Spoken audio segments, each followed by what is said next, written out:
তো আমরা শুরু করছি হচ্ছে কেন্দ্রমুখী বল।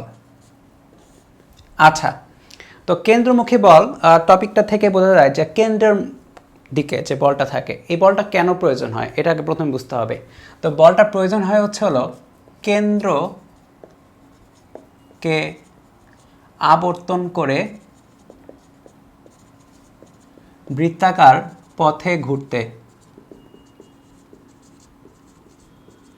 কোশ্চেন হচ্ছে যে কেন্দ্রকে আবর্তন করে বৃত্তাকার পথে ঘুরতে আমার যদি কেন্দ্রমুখী বল না থাকে তাহলে কি আমি ঘুরতে পারবো? অ্যান্সার হচ্ছে না। আমার যদি কেন্দ্রমুখী বল থাকে তাহলেই আমি কেন্দ্রকে আবর্তন করে বৃত্তাকার পথে ঘুরতে পারবো। শুধুমাত্র কেন্দ্রমুখী বল থাকলেই সম্ভব। কেন্দ্রমুখী বল যদি না থাকে তাহলে আমি বৃত্তাকার পথে কখনোই ঘুরতে পারবো না। ইভেন সেটা পুরোপুরি একটা বৃত্তাকার পথ হোক, তাহলে পুরোপুরি পথ জুড়ে আমাকে কেন্দ্রমুখী বলের সাপোর্টটা দিতে হবে। পুরোপুরি পথ জুড়ে কি থাকবে? কেন্দ্র বরাবর কেন্দ্রমুখী বল থাকতে হবে। হতে পারে যে আমি একটা নর্মাল একটা এরকম একটা পথ আছে, এই পথে যাচ্ছি, তাহলে এই বরাবর কেন্দ্রমুখী বল থাকতে হবে। অথবা এরকম হতে পারে যে আমি এই বরাবর একটা পথে যাচ্ছি, তাহলে কেন্দ্র বরাবর কেন্দ্রমুখী বল থাকতে হবে। মাস্ট বি, থাকতেই হবে। এখন প্রশ্ন হচ্ছে যে কেন্দ্রমুখী বলটা থাকে কেমনে? অ্যান্সারটা হচ্ছে যে পথ বরাবর আমরা যাব, তাহলে লিখে দিই যে পথ বরাবর গতিশীল তার কেন্দ্র বরাবর, দেখো তার কেন্দ্র বরাবর সকল বলের লব্ধি হবে হচ্ছে কেন্দ্রমুখী বল। এই যে এই সেন্টেন্সটা যদি বুঝতে পারো, আজকে ক্লাসের প্রত্যেকটা ম্যাথ হবে। কি বললাম? যে পথ বরাবর গতিশীল, হ্যাঁ, একটা বৃত্তাকার পথ বরাবর যদি তার গতিশীল থাকে তাহলে তার কেন্দ্র বরাবর সকল বলের লব্ধি, মানে কেন্দ্র বরাবর যদি আমি বলগুলো চিন্তা করি তাহলে কেন্দ্র বরাবর সকল বলের লব্ধি হইতে হবে হচ্ছে কেন্দ্রমুখী বলের সমান। ঠিক আছে? যেরকম আমি যদি এই বরাবর যাই তাহলে এই বরাবর যতগুলো বল থাকবে বা এই বরাবর যতগুলো বল থাকবে সবগুলো বলের লব্ধি হবে কেন্দ্রমুখী বলের সমান। যদি এই বরাবর থাকি তাহলে এই বরাবর যতগুলো বলের থাকবে সবগুলো বলের লব্ধি হতে হবে কেন্দ্রমুখী বলের সমান। তার মানে কি কেন্দ্রমুখী বল আসলে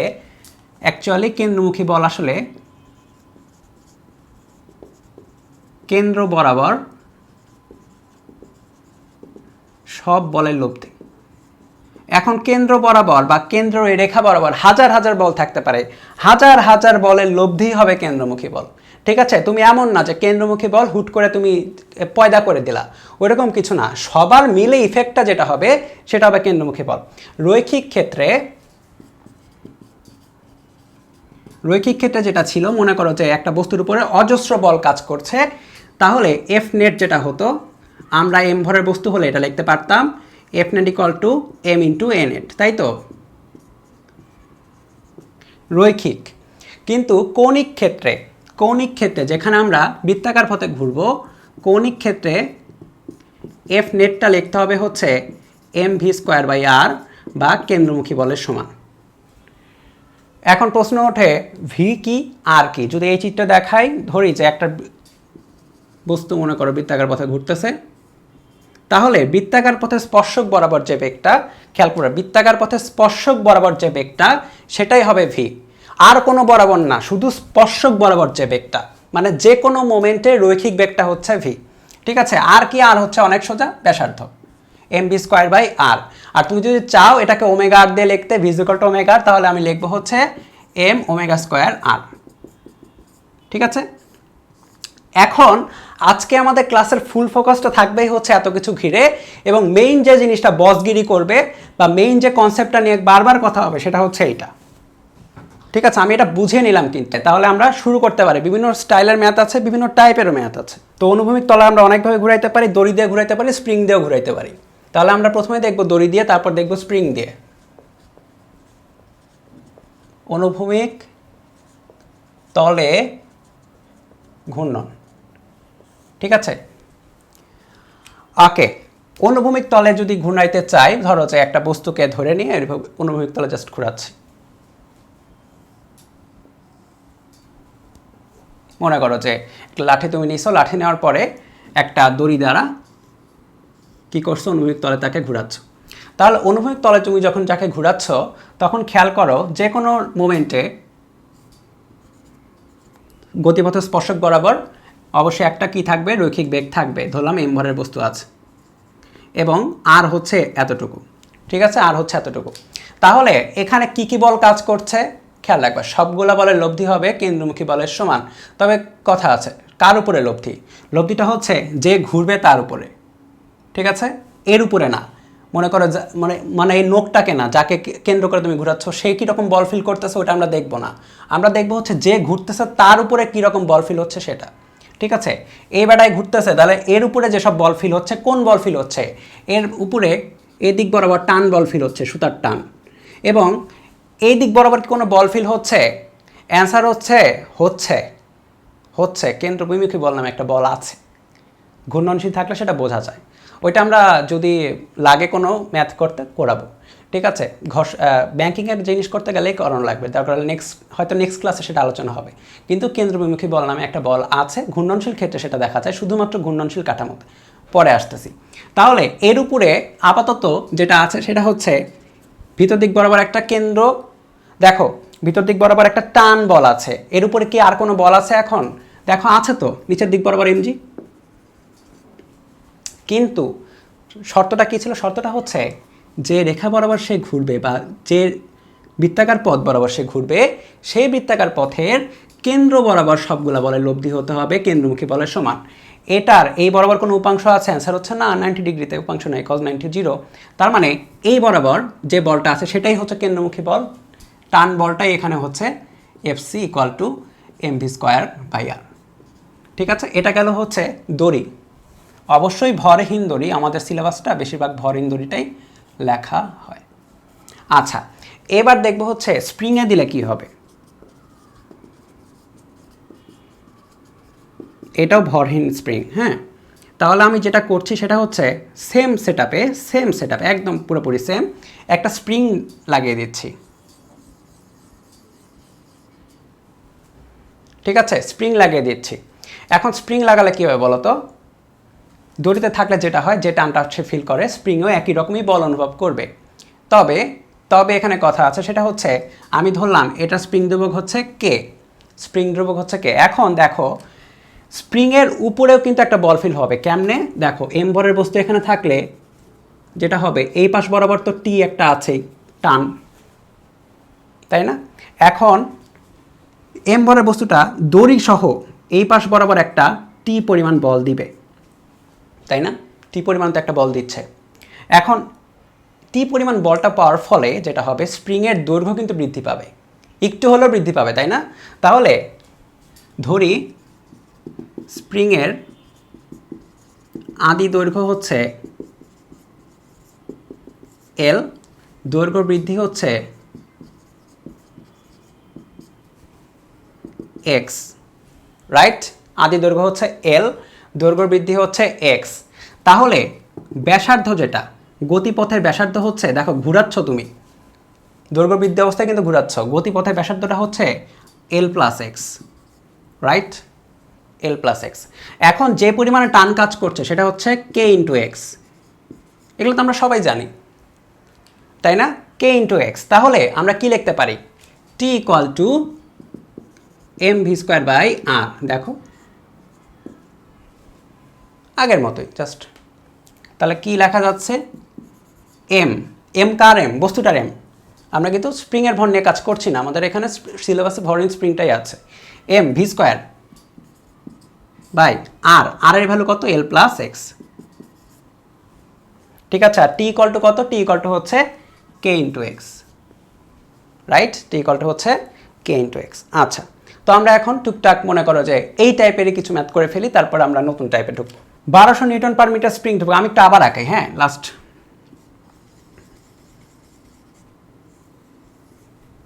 এইভাবে। তাহলে যেটা হচ্ছিল, যেটা টি পাওয়া যাচ্ছিল, টি ইকুয়াল টু হচ্ছিল mv²/r ইকুয়াল টু হচ্ছে স্প্রিং যেহেতু কে বল ধ্রুবকের এক্স পরিমাণে প্রসারিত হলে কে ইন্টু এক্স, রাইট?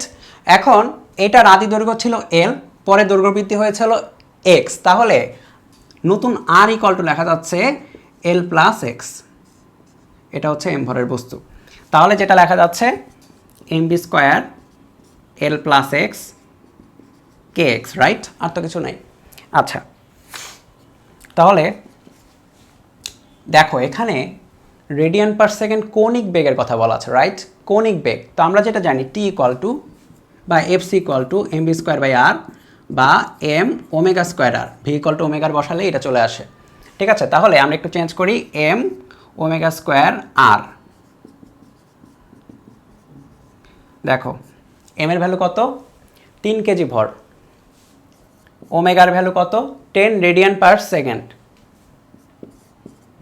এল এর ভ্যালু হচ্ছে 60 সেন্টিমিটার, মিটারে চেঞ্জ করতে হবে 0.6 মিটার, প্লাস এক্স কি পরিমাণে প্রসারিত হবে এটা আমাদের বের করতে হচ্ছে,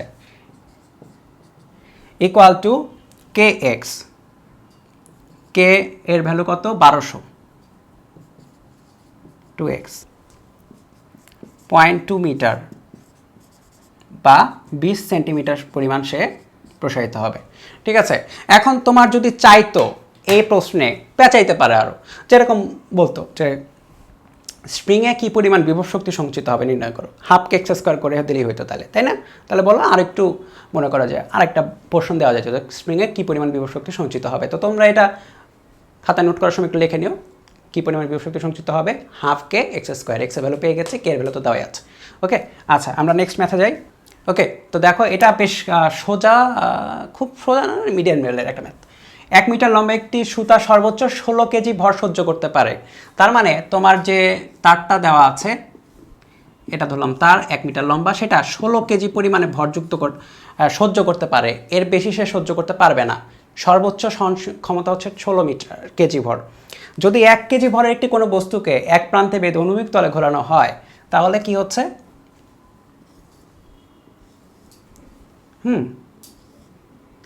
আচ্ছা, তাহলে 1 কেজি ভর বস্তুকে অনুভূমিক তলে ঘোরানো হচ্ছে, তাহলে দেখো এই যে তার, এটার দৈর্ঘ্য কত? এটার দৈর্ঘ্য কিন্তু 1 মিটার, রাইট? এটার দৈর্ঘ্য হচ্ছে 1 মিটার লম্বা, তাহলে এটা হচ্ছে 1 মিটার আর এর ভ্যালু। আচ্ছা, সর্বোচ্চ প্রতি মিনিটে কী পরিমাণ ঘূর্ণন দেওয়া যাবে? তো আমাদের প্রথম কাজটা হচ্ছে প্রতি সেকেন্ডে কী পরিমাণ ঘূর্ণন দেওয়া যায় সেটা আগে দেখব। ওকে, তারপরে আমরা দেখব প্রতি মিনিটে কী পরিমাণ দেওয়া যায়। তো প্রতি সেকেন্ডে কী পরিমাণ ঘূর্ণন দেওয়া যায় সেটার শর্তটা হচ্ছে F C equal to M omega square R, right? তাহলে এফ সি যেটা, সেটা কত? সর্বোচ্চ কতটুকু সে টান সহ্য করতে পারে? কতটুকু টান সহ্য করতে পারে? এতটুকু সমান না? এখানে টান কত? এখানে টান হচ্ছে 16 ইন্টু 9.8, সরি 9.8 না, 10, জের ভ্যালু 10। তাহলে 160 নিউটন সে টান সহ্য করতে পারবে সর্বোচ্চ। তাহলে এটা হচ্ছে 160 ওমেগা স্কোয়ার। হ্যাঁ, আর এর ভ্যালু কত? 1। তাহলে ওমেগা স্কোয়ারের ভ্যালু কত? 160। হ্যাঁ, তাহলে ওমেগার ভ্যালু কত? Root over 160। কত আসে ক্যালকুলেটর?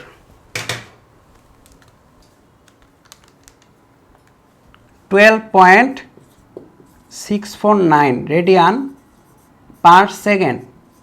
দেখো প্রতি সেকেন্ডে এত রেডিয়ান সে ঘুরতে পারে। এখন আমাদের কী বের করতে হবে? প্রতি মিনিটে কী পরিমাণ ঘুরতে পারবে, কতটি ঘূর্ণন দিতে পারবে সেটা অ্যাকচুয়ালি বের করতে হবে।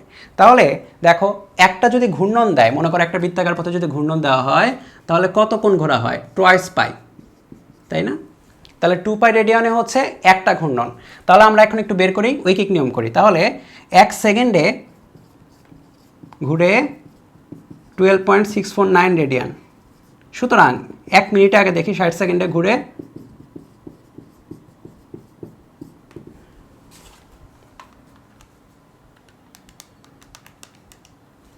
758.94 রেডিয়ান। এখন 758.94 রেডিয়ান মানে কতটা ঘূর্ণন? 2 পাই দ্বারা ভাগ দিলেই হয়ে যাবে। তাহলে এত বাই 2 পাই ঘূর্ণন। 120.8। আচ্ছা, 120.8 মানে হচ্ছে 120টা সম্পূর্ণ ক্লিয়ার করেছে, তারপরে 80% আসছে। এটার মিনিংটা হচ্ছে আমাদের লিখতে হবে হচ্ছে 120টি ঘূর্ণন। এটা 121 দেওয়া যাবে না, কারণ 121 তো ক্লিয়ার করে নেয়, এখানে ক্লিয়ার করেছে 120টা, এই জন্য হচ্ছে 121। সরি 120, ঠিক আছে, 121 ক্লিয়ার করেনি। আচ্ছা নেক্সট, আশা করি তোমরা এখন যে ক্লাসটা করতেছো তার আগে ঘর্ষণের ক্লাসটা করে আসছো, কারণ আমাদের ঘর্ষণের কিছু ম্যাথ এখন করতে হবে। এটা যেটা বলা আছে, একটি গ্রামোফোন চাকতির কেন্দ্র হতে 10 সেন্টিমিটার দূরে একটি বস্তু স্থির অবস্থায় আছে। হ্যাঁ, গ্রামোফোন চাকতি বলতে যে আগের জামানায় ডিস্ক পাওয়া যেত, মানে আগে, এখন তো ডিস্ক দিয়েও শোনে না কেউ গান, আগে তো ডিস্ক ছিল কিছু, আগের জামানায় বড় বড় ডিস্ক পাওয়া যেত, এরকম ব্ল্যাক কালারের চাকতি পাওয়া যেত ডিস্ক, তো ওগুলা দিয়ে যে বিশাল বিশাল মাইক থাকতো, ওটাতে গান শুনতো। তো যাই হোক, ওটাকে বলা তো গ্রামোফোন। তো এলো অবস্থা। তো যাই হোক, গ্রামোফোন চাকতি কেন্দ্র থেকে 10 সেন্টিমিটার দূরে একটা বস্তু, তার মানে ধরলাম কেন্দ্র থেকে 10 সেন্টিমিটার, এতটুকু এখানে একটা বস্তু স্থির অবস্থায় আছে, চাকতি কিন্তু ঘুরতেছে। এটা কিন্তু অনুভূমিক তল, হ্যাঁ, এটা কিন্তু অনুভূমিক তল, ডিস্কের মতো ঘুরতেছে, প্লেটের মতো ঘুরতেছে। আচ্ছা, যদি বস্তু এবং চাকতির মধ্যে ঘর্ষণ গুণাঙ্ক 0.3 হয়, তাহলে চাকতির আরপিএস বলতে রোটেশন পার সেকেন্ড, মানে প্রতি সেকেন্ডে কতবার ঘুরলে তোমার এটা স্থির অবস্থায় থাকবে। কারণটা হচ্ছে, তুমি যত জোরে ঘুরাবা এটাকে, এটা ছিটকে চলে যাওয়ার একটা প্রবণতা থাকবে। কি হবে? ছিটকে চলে যাবে। কারণটা হচ্ছে একটা কেন্দ্রবিমুখী বল একটা কাজ করবে। তো এটা আমি এখনই ক্লিয়ার করতেছি না, পরে ক্লিয়ার করে দেবো কেন্দ্রবিমুখী বলটা কি, নেক্সট এপিসোডে হয়তো হবে।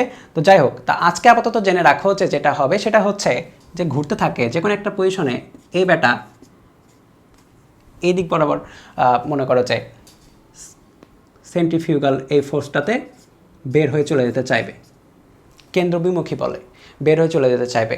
কিন্তু ঘর্ষণ যেটা করবে সেটা হচ্ছে তাকে বাম দিক বরাবর একটা বল প্রয়োগ করবে, এফএস। দেখো এটা তো ওখান থেকে দেখছো, তুমি যদি স্ট্রেট ওয়েতে দেখো, পাশ থেকে দেখো, তখন যেটা মনে হবে এই দিক বরাবর সেটা কেন্দ্রবিমুখী বলে বের হয়ে চলে যেতে চাচ্ছে। কিন্তু ঘর্ষণ যেটা করবে সেটা হচ্ছে বস্তুটাকে এই বরাবর স্থির ধরে রাখবে, ঠিক আছে। এখন দেখো এটা অনুভূমিক পথে আছে, তাহলে ঘর্ষণ বের করার জন্য কী লাগে, আর লাগবে, এখানে নিচে আছে এমজি। তাহলে আমরা কী লিখতে পারি বলো তো, R equal to MG, FS equal to mu s, আর মিউএসের ভ্যালু 0.3 এমজি।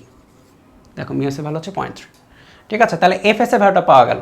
এখন এফসি এর ভ্যালুটা তাহলে কত হচ্ছে, এফএস এর সমান, যদি এটাকে আমি স্থির রাখতে চাই, তাই না? কারণ এফএস আমি যত বাড়াবো, এমন একটা সময় আসবে যখন, এফসি আমি, দেখো এটার ঘূর্ণন আমি যত বাড়াবো, দেখো যত জোরে ঘোরাবো এফসিটা বাড়তে থাকবে, কারণ এটা এম ওমেগা স্কোয়ার আর এর সমান হবে পুরোপুরি, কেন্দ্রমুখী বলের সমানই হবে পুরোপুরি। তাহলে এম ওমেগা স্কোয়ার আর এর সমান যদি হয়, ওমেগার ভ্যালু যদি বাড়াই জোরে জোরে ঘুরাইতে, তাহলে এটা কিন্তু বাড়তেই থাকবে, এক সময় ঘর্ষণ আর টিকবে না এর সামনে, তখন যেটা হবে ছিটকে চলে যাবে, ঠিক আছে। তাহলে যেটা হচ্ছে, আমাদের সর্বোচ্চ অবস্থানের জন্য এফসি এবং এফএস সমান হইতে হবে। তাহলে এফসি এফএস এর সমান, বা এম ওমেগা স্কোয়ার আর হইতে হবে হচ্ছে 0.3 এমজি। খেয়াল করে দেখো, এম কাটাকাটি, তার মানে কত ভরের বস্তু রাখছি এইটা ম্যাটার করছে না, দেখো ভর দেওয়াও নাই, রাইট, ভর কিন্তু দেওয়া নেই। তাহলে আমাদের omega square equal to 0.3 G by R, right. তাহলে omega equal to √0.3 G by R, G এর ভ্যালু দেওয়া আছে, দেওয়া নেই, তাহলে 0.3 × 9.8, আর এর ভ্যালু হচ্ছে কত, 10 সেন্টিমিটার, মানে 0.1 মিটার। তাহলে এখানে উপরে ভিতরে 3 থাকে, √3 × 9.8, 5.42 রেডিয়ান পার সেকেন্ড। এটা হচ্ছে ওমেগার ভ্যালু, খেয়াল করবে এটা কিসের ভ্যালু, ওমেগার ভ্যালু। এখন যেটা বলেছে কত আরপিএসে, রোটেশন পার সেকেন্ডে, হ্যাঁ, তাহলে রেডিয়ান পার সেকেন্ড বলছে যে প্রতি সেকেন্ডে এত রেডিয়ান, আমার বের করতে হবে রোটেশন। তাহলে যেটা হচ্ছে, আমার এত রেডিয়ানে কত রোটেশন সেটা বের করলেই হচ্ছে। সুতরাং omega equal two 5.42 radian per second, বা রোটেশন পার সেকেন্ড হিসাব করতে চাইলে 2π দ্বারা ভাগ করো, কারণ একটা রোটেশনে 2π, হ্যাঁ, তাহলে এটা হচ্ছে এত আরপিএস, একটা রোটেশনে 2π রেডিয়ান। তাহলে কত হচ্ছে দেখি,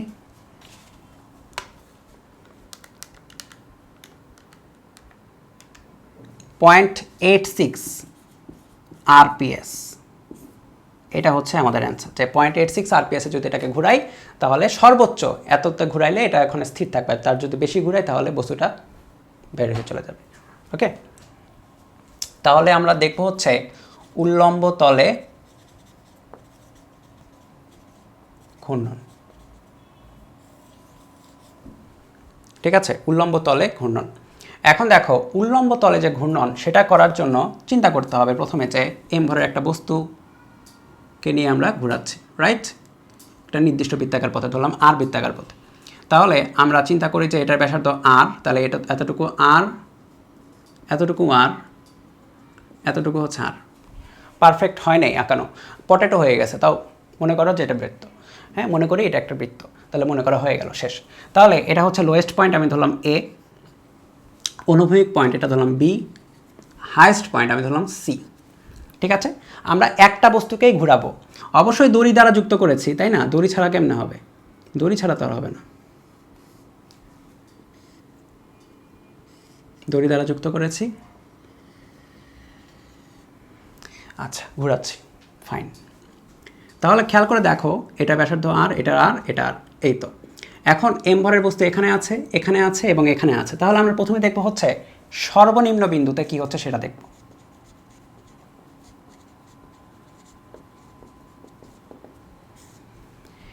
সর্বনিম্ন বিন্দুতে বা এ পয়েন্টে কি হচ্ছে সেটা চেক করবা, খেয়াল করবা। এ পয়েন্টে যখন এম ভরের একটা বস্তু থাকবে, অবশ্যই অবশ্যই নিচের দিকে এমজি পরিমাণে একটা বল আছে, ওজন। এখন ওজন বলা ঠিক না, এটা ওজন না অ্যাকচুয়ালি, ওজনটা আমি পরে বলবো নি অ্যাকচুয়ালি ওজন কত। এখানে এখানে এমজি আছে, ঠিক আছে, এমজি আছে। এখন এমজি আছে এবং সুতা দেখো টান টান অবস্থায় থাকবে, তার মানে সুতা বরাবর একটা কি আছে, টান আছে। এই টানটা এই বরাবরও আছে, এই বরাবরও আছে। আমরা জাস্ট এটা আঁকাচ্ছি, কারণটা হচ্ছে আমরা দেখবো হচ্ছে এম ভরের বস্তুর উপর কি ইফেক্ট পড়তেছে সেটা। ঠিক আছে, এখন দেখো এই জায়গায় কয়টা বল আছে, দুইটা বল আছে। এখন আমি কি বলেছিলাম একদম ক্লাসের শুরুতে, যে অবশ্যই অবশ্যই ঘুরতে হলে কি হইতে হবে, সবগুলো বলের লব্ধি হইতে হবে হচ্ছে কেন্দ্রমুখী বলের সমান, রাইট? তাহলে এই কেন্দ্র বরাবর যে রেখাটা আছে, এই রেখা বরাবর লব্ধিটা কি হবে, কেন্দ্রমুখী বলের সমান। কেন্দ্রমুখী বলটা কোন দিকে, কেন্দ্রের দিকে। তার মানে এই বরাবর বলগুলো বড়, এই বরাবর বলগুলো ছোট। তাহলে এই বরাবর কি আছে, টি মাইনাস এমজি, এটা যেহেতু বড় এটা যেহেতু ছোট, equal to MV square by R. আচ্ছা, এখানে বেশ কিছু মডিফিকেশন আছে। প্রথম কথা হচ্ছে এই যে ভিটা আমরা ধরেছি, এটা ভি হচ্ছে লোয়েস্ট পয়েন্টের জন্য, তাহলে V L, V lowest point, right? Lowest পয়েন্টের বেগ, রৈখিক বেগ, ভি এল। আচ্ছা, আর সব জায়গায় সেম, আর এর কোনো চেঞ্জ নাই। এম তো সব জায়গায় সেম, ভর তো সেমই রাখতেছি। টি এটা লোয়েস্ট পয়েন্টের জন্য, তাহলে T L equal to M V L square by R plus M G, রেখে দিই। ওকে, আচ্ছা, এবার আমরা দেখব হচ্ছে সর্বোচ্চ বিন্দুতে কি হচ্ছে সেটা।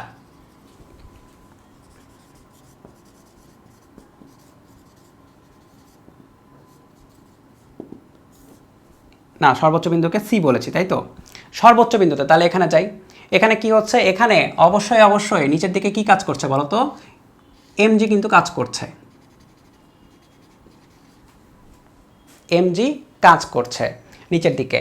এখন এমজি আছে, আবার কি আছে, সুতা বরাবর একটা টান আছে এম ভরের বস্তুটার উপরে, এবং বস্তুটা ঘুরতেছে কোন দিকে, বস্তুটা যেহেতু এদিকে যাচ্ছে আমি চিন্তা করেছি, তার মানে এই বরাবর নির্দিষ্ট একটা বেগে আছে। হাইয়েস্ট পয়েন্টের জন্য ভি এইচ, হাইয়েস্ট পয়েন্টের জন্য ভি এইচ। ওকে, তাহলে আমি কি লিখতে পারি দেখো, এই রেখা বরাবর যতগুলো বল আছে সবার লব্ধি কি, কেন্দ্রমুখী বলের সমান। দেখো দুইটা বলই যেটা আছে টি আর এমজি, দুইটাই আছে কেন্দ্র বরাবর। তার মানে কি দুইটা একই দিকে, তার মানে টি আর এমজি দুজনের লব্ধি হচ্ছে এমভি স্কোয়ার বাই আর, বা আমি লিখতে পারি T plus MG MV square by R. এখানে খেয়াল রাখবে এটা হচ্ছে হাইয়েস্ট পয়েন্টের জন্য ভিএইচ এবং হাইয়েস্ট পয়েন্টের টান TH, TH equal to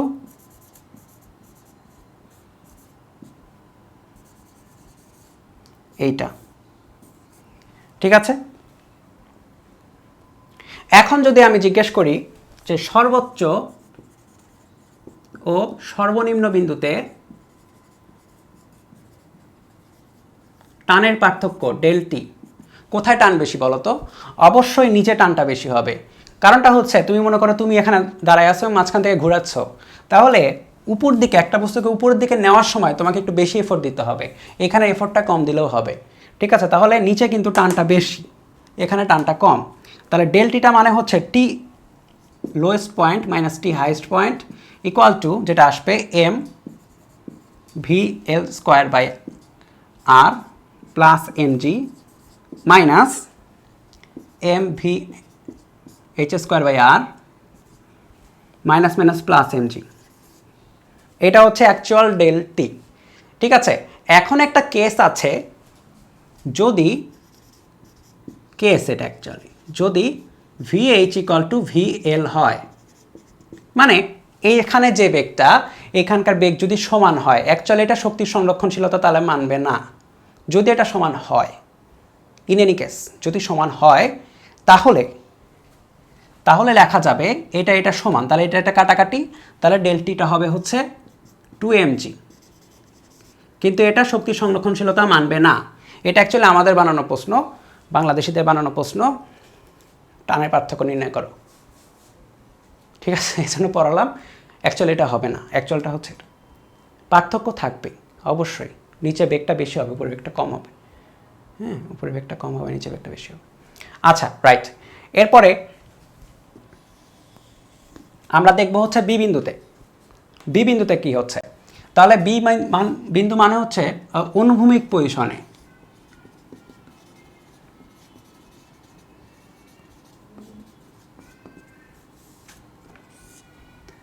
B বিন্দুতে কি হচ্ছে দেখো, বি বিন্দুতে যেটা হচ্ছে সেটা হলো এইখানে এমজি নিচের দিক বরাবর এবং এই বরাবর হলো টান, তাই না? আর কি কিছু আছে? আর তো কোনো বল নাই।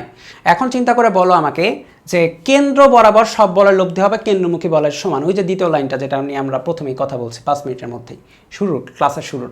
তাহলে কেন্দ্র বরাবর যত রকমের বল আছে সব কার সমান? কেন্দ্রমুখী বলের সমান। এটার কি উপাংশ আছে এই বরাবর? অ্যান্সার হচ্ছে না, 90 ডিগ্রিতে। cos 90 ভ্যালু হচ্ছে 0, তাহলে এটা কোনো কাজ করছেই না। তার মানে যা আছে সব এই। তাহলে এটা হচ্ছে সরাসরি টি মিডল পয়েন্ট বা অনুভূমিক horizontal, T horizontal equal to M V square by R. এখানেও হরাইজন্টাল লিখব। অবশ্যই এখানকার ভি আলাদা, একটু অন্যরকম হবে, ভিটা একটু অন্যরকম। হরাইজন্টাল জন্য এইচ আর লিখলাম। হ্যাঁ, তাহলে খেয়াল করবা ভি কিন্তু সব জায়গায় আলাদা হবেই। আমি একটু পরে দেখা দিচ্ছি আলাদা আলাদা হলে মানগুলো কেমনি বের করব। তাহলে অনুভূমিক অবস্থানে হচ্ছে এটা। ঠিক আছে, এখন আমরা যদি যে কোনো একটা অন্য একটা পয়েন্টে বের করি, যে ঠিক আছে আমরা তো 3টা বের করলাম, এবার যে কোনো একটা পয়েন্ট আমরা বের করব। আমরা ধরলাম যে এই পয়েন্টটাতে ডি অবস্থানে, খেয়াল রাখবা ডি অবস্থানে বের করব। তাহলে এটা হচ্ছে ডি অবস্থান। এখানে একটা জিনিস ইম্পর্টেন্ট, সেটা হচ্ছে থেটা কোণ একটা ধরতে হবে। এই থেটা কোণটা আমরা উল্লম্বের সাথে ধরবো। ঠিক আছে, উল্লম্বের সাথে ধরবো, কারণ এটাই স্ট্যান্ডার্ড। উল্লম্বের সাথে ধরবো, অন্য কিছুর সাথে ধরলে চেঞ্জ হবে একটু, এটা মনে রাখবো, উল্লম্বের সাথে ধরে নেব। তাহলে এটা যদি থেটা হয়, তাহলে এই জায়গায় থাকার ফলে নিচের দিকে তো এমজি কাজ করবে, কিন্তু এটা থেটা হলে অবশ্যই এটাও থেটা, তাই না? এটা এমজি, এটা থেটা হলে অবশ্যই এটাও থেটা, তাহলে এটা হবে এমজি কস থেটা। তাহলে এবার বলো কি হলো? যা হওয়ার তাই হলো। এই বরাবর দেখো কেন্দ্র বরাবর সবগুলো বলে লব্ধি হবে এম ভি স্কোয়ার বাই আর। দেখো টান আছে কোন বরাবর? এবার টান আছে এই বরাবর, সবগুলো বলে লব্ধি M V square by R, right? তাহলে উপরের দিকে টি, নিচের দিকে এম জি কস থেটা। তাহলে কে বড়? কেন্দ্র বরাবর বলটাই বড়। T minus M G cos theta equal to M V square by R. D বললাম, হ্যাঁ, V D square by R. তাহলে এটা হচ্ছে T D.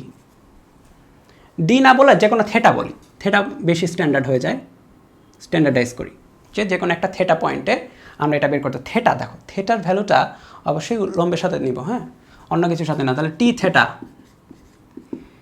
M V theta square by R plus M G cos theta. মজার বিষয়টা হচ্ছে তুমি যদি এইটা মনে রাখো তাহলে আর এগুলা মনে রাখা লাগবে না। কেমনে? দেখো যখন নিচের পজিশনে আছে তখন থেটা ভ্যালু কত? 0, একদম নিচের পজিশনে। থেটা ভ্যালু যদি 0 বসাও তাহলে কত আসে? কস 0 ভ্যালু হচ্ছে 1। তাহলে M B square by R MG plus MG, দেখো সর্বনিম্ন পজিশনে এটাই। আবার একদম উপরের পজিশনে থেটা ভ্যালু কত, বাড়তে বাড়তে বাড়তে বাড়তে 180, রাইট? এখান থেকে এই পর্যন্ত 180 যদি হয়, কজ 180 ভ্যালু কত, -1, তাহলে MB square by R minus MG, -1 যেহেতু, দেখো ঠিক আছে। এই বরাবর অনুভূমিক বরাবর কত, থেটার ভ্যালু কত, বাড়তে বাড়তে বাড়তে 90 ডিগ্রি, কস থেটার ভ্যালু কত, কস 90 ভ্যালু হচ্ছে 0, তাহলে MB square by R plus 0, তাহলে কি আসে, শুধু এমবি স্কোয়ার বাই আর। ঠিক আছে, তো তুমি যদি চাও এটা একমাত্র মানে লাইফ সেভিয়ার হইতে পারে, নাইলে তুমি যদি চাও রাখবা রাখো, মনে রাখো, সমস্যা নেই, মনে রাখতে পারলে সমস্যা নাই, হ্যাঁ ঠিক আছে রাখো।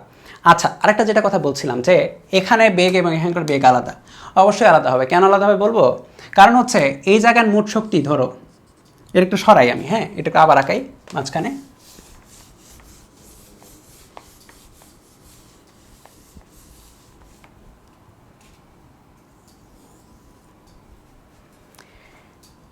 এই জায়গার হচ্ছে ভি নিচের পয়েন্টের, লোয়েস্ট পয়েন্টের, রাইট?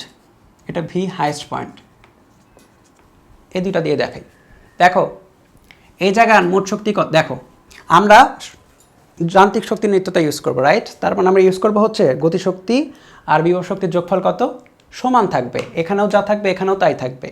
ঠিক আছে, এটা করার ক্ষেত্রে আমরা ধরে নিব H=0 লাইন হচ্ছে এইটা, মানে এই জায়গায় এটা হচ্ছে ভূমি।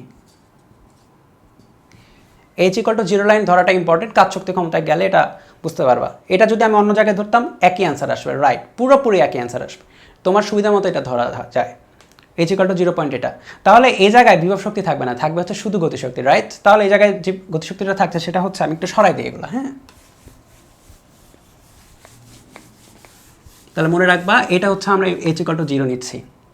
এই অবস্থায় মোট শক্তিটা হচ্ছে 12mv/L²।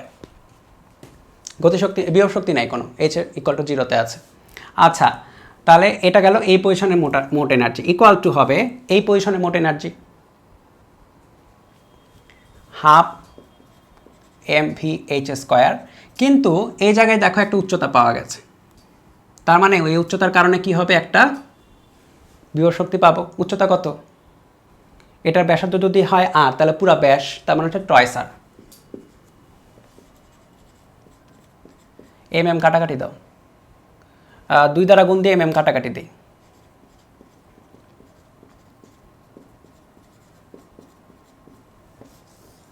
কি ভিএল আর ভিএইচ সমান হলো?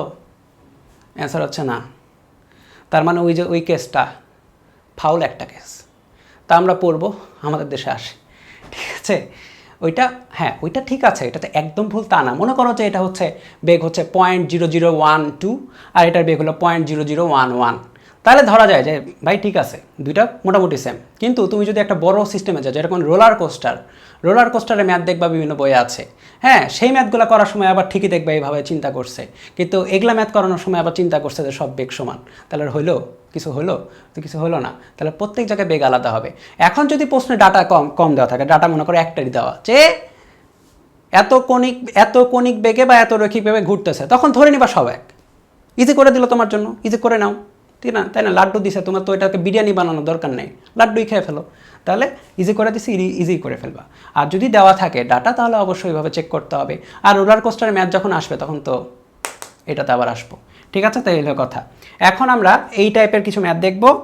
আচ্ছা, আরেকটা কথা, সেটা হচ্ছে ওজন। বিভিন্ন পজিশনে ওজনটা হচ্ছে টানের সমান, খেয়াল রাখবা। বিভিন্ন পজিশনে এই যে এইখানে যে ওজনগুলো আমরা বের করবো না, যদি অঙ্ক দেয় তাহলে এটা হবে টানের সমান, যে পরিমাণ টানটা দিচ্ছে, টান মানে হচ্ছে সাপোর্ট, মানে যে পরিমাণ সাপোর্টটা পাওয়া যায় সেটাই হচ্ছে হলো ওজনের সমান। তাহলে সর্বোচ্চ বিন্দুতে টান দেখো, তোমার কিন্তু চিত্র আঁকাইতে হবে না, হ্যাঁ একটু আগে তো আমরা দেখলাম, চিত্র আঁকানোর কোনো দরকার নেই, সর্বোচ্চ বিন্দুতে সবসময় বেশি হবে, তাহলে যেটা হবে T= আসবে হচ্ছে mv²/r। দেখো এখানে ওমেগা দিয়ে দেওয়া আছে, হ্যাঁ এই জন্য আমরা m⍵² হচ্ছে আমাদের সবসময় স্ট্যান্ডার্ডাইজ করতে হবে এসআই এককের মাধ্যমে। এসআই একক হচ্ছে রেডিয়ান পার সেকেন্ড, এটাতেই যাইতে হবে, ঠিক আছে? এখানে ভুগি যাই থাকুক না কেন, রেডিয়ান পার সেকেন্ডে নিয়ে যাইতেই হবে। তাহলে প্রতি রোটেশন মানে হচ্ছে 2π রেডিয়ান পার মিনিট, তার মানে হচ্ছে 60 সেকেন্ড। দেখো উপরে রেডিয়ান, 2π রেডিয়ান পার মিনিটে 60 সেকেন্ড চলে আসলো। তাহলে এটা হচ্ছে কত 20 2 পাই রেডিয়ান পার সেকেন্ড, মানে 40 পাই রেডিয়ান পার সেকেন্ড। তাহলে এম এর ভ্যালু কত 600 গ্রাম, 1 কেজিতে 1000 গ্রাম, তাহলে 0.6 কেজি ইন্টু 40 পাই। আর এর ভ্যালু কত 40 সেন্টিমিটার দৈর্ঘ্য 0.4 প্লাস এমজি 0.6, জি এর ভ্যালু কিছু বলা আছে, বলা নাই 9.8। তাহলে এটা হবে নিউটনে আসবে অ্যান্সার। এটা আমি করলাম না, তোমরা করে নিও, ঠিক আছে। তারপরে এটাও করার দরকার নেই অ্যাকচুয়ালি, তাও করে দিই। হুবহু ভ্যালু বসাও, প্লাসের জায়গায় মাইনাস বসাবো, চলে আসবে নিউটনের অ্যান্সার। এবং 3 নম্বরে পার্থক্য ডেলটি, তো যেটা দেখেছিলাম যদি দুইটাকে সমান ধরে এই কেসটাতে কত হবে টয়েস এমজি, বসাও অ্যান্সার হয়ে যাবে, ঠিক আছে। তো এটা সহজ এবং বেশ স্ট্যান্ডার্ড একটা কোশ্চেন। আচ্ছা, তো এখানে একটা কথা বলি যে এটাতে শিকলের কথা বলা আছে, রাইট। তো নর্মালি যেটা হয় শিকল বলতে আমরা ভারী বস্তুকে বুঝাই, শিকলে তো ভর থাকে। কিন্তু আমাদের সিলেবাসে যে টপিকগুলো আছে, যে আলোচনাগুলো আছে, সেগুলোতে ধরা হয় যে যাকে যে ঘুরাবে অ্যাকচুয়ালি, দড়ি হোক, স্প্রিং হোক, শিকল হোক, তাদের নিজস্ব কোনো ভর নাই। তাহলে এখানে ধরে নিতে হবে এর ভরটা উপেক্ষণীয়। যদি নাও বলা থাকে তাও ধরে নিতে হবে, হ্যাঁ, কারণ এটার ভর ধরে করতে তুমি পারবা না। আমাদের ওইটুকু যেটা বলে যে পরিসীমার মধ্যে থাকতে হবে অবশ্যই সিলেবাসের মধ্যে। তাহলে দেখো 2.8 মিটার দৈর্ঘ্যের একটি শিকলের এক প্রান্তে 50 কেজি ভরের কোনো বস্তু যুক্ত করে দোলক আকারে অনুভূমিকভাবে ছেড়ে দেওয়া হলো। এটার মানেটা হচ্ছে এরকম, মনে করো একটা শিকলটা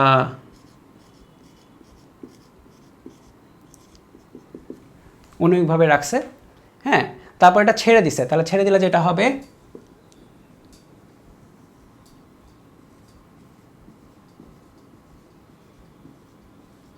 ধরো মোটামুটি এরকম, তাহলে এই জায়গায় আসলো। তাহলে এটা হচ্ছে লোয়েস্ট পয়েন্ট, এটা হচ্ছে অনুভূমিকভাবে ছাড়ছে। তাহলে আমাদের আগে বের করতে হবে বস্তুটির বেগটা কত। তাহলে বেগটা ভি বের করতে হবে। তো বেগটা বের করার জন্য আমরা শক্তির সংরক্ষণশীলতা ইউজ করতে পারি। আমরা ধরে নিব এটা হচ্ছে h=0। খেয়াল করে, একটু আগে h=0 নিয়ে কথা বলছিলাম একটা, এটা ধরে নিলে ইজি হবে আমাদের জন্য। লোয়েস্ট পয়েন্টকে নর্মালি একটা সিস্টেমে লোয়েস্ট পয়েন্টকে h= ধরে দিলে সুবিধা হয়। তাহলে এটা হচ্ছে, ধরলাম এটা হচ্ছে h। তাহলে এই জায়গার মোট শক্তিটা হচ্ছে ছেড়ে দেওয়ার আগে মোট শক্তিটা হচ্ছে mgh, এবং এখানে সে যখন চলে আসবে তখন h এর ভ্যালু কত 0। তাহলে মোট শক্তিটা হচ্ছে এখানকে হাফ এম ভি স্কোয়ার। তাহলে gh = হাফ ভি স্কোয়ার বা ভি স্কোয়ার = 2gh। ভি এর ভ্যালুটা হচ্ছে √2gh। h এর ভ্যালু কত 2.8 মিটার দৈর্ঘ্য। তার মানে এটা যদি 2.8 মিটার হয় অবশ্যই এটাও হবে 2.8 মিটার, রাইট। 2.8 মিটার রাফলি, এখানে তো এটার ভর দেওয়া না, মানে এটা দৈর্ঘ্য দেওয়া নাই বা হবে যাবে এটার ব্যাসার্ধ দেওয়া নাই, রাফলি 2.8 মিটার, মিটার পার সেকেন্ড। তাহলে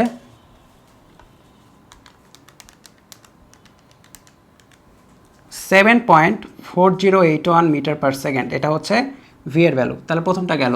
শিকলের টান, এই জায়গায় টানটা হবে তাহলে কত, তাহলে এখানে হচ্ছে অবশ্যই নিচের দিকে এমজি, উপরের দিকে টান, সব মিলে কি হচ্ছে যেহেতু ঘুরতেছে যেটা বলছিলাম, তাহলে বৃত্তাকার পথে ঘুরলে কী থাকতে হবে কেন্দ্রমুখী বল থাকতে হবে এই পজিশনে।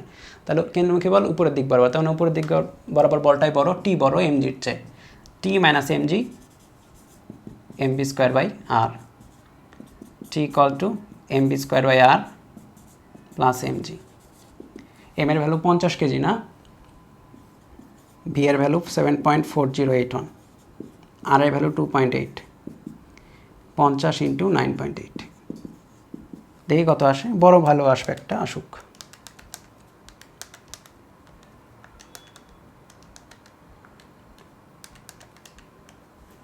(1470 নিউটন। এটা আসছে হচ্ছে আমাদের এখানকার টানের ভ্যালুটা, ঠিক আছে।